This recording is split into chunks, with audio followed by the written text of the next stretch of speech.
आज हम बात कर रहे हैं वमन Rao versus union of India के कुछ वो जो फैक्ट्स थे और क्या एक बेसिक इशू बन रहा था और फाइनली इसमें क्या हेल्ड किया गया। देखिए, सबसे पहली इंपॉर्टेंट चीज़ ये है कि 1951 में एक जो है अमेंडमेंट आया था जिसे हम फर्स्ट अमेंडमेंट कहते हैं, जहाँ से 31 ए को ऐड किया गया था। और देखिए, नाइन्थ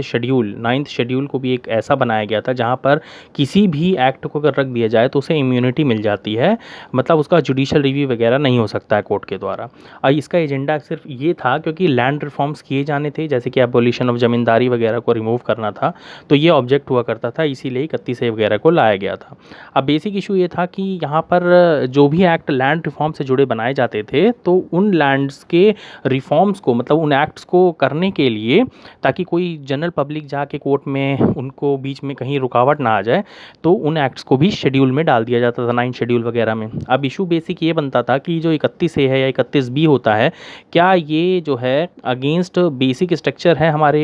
जो इंडियन कॉन्स्टिट्यूशन के है।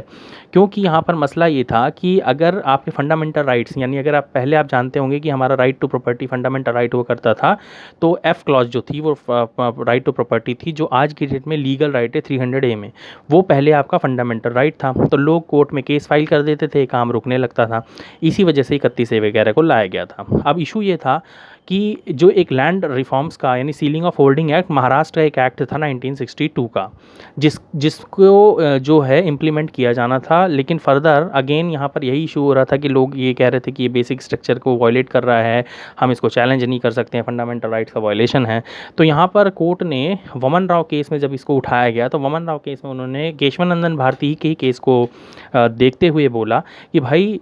वहाँ पर आप जानते हैं गोलकनाथ में एक प्रोस्पेक्टिव ओवर रूलिंग की बात भी की गई थी, ठीक है, और वहाँ एक कट ऑफ डेट बताई गई थी, यानी जो केशवानंदन भारती केस जो है उससे पहले के जितने भी एक्टों को लैंड रिफॉर्म्स के लिए अगर किसी शेड्यूल 9 शेड्यूल में डाल दिया गया है, तो उनको तो प्योर इम्यूनिटी दे दी गई है कि आप उसको चैलेंज ना करें, वो लैंड रिफॉर्म्स का पार्ट है और वो बहुत इंपॉर्टेंट है, इसलिए उनको नहीं छेड़ा जाएगा। लेकिन जो केशवानंदन भारती की जजमेंट के बाद के जो भी एक्ट्स को डाला गया है,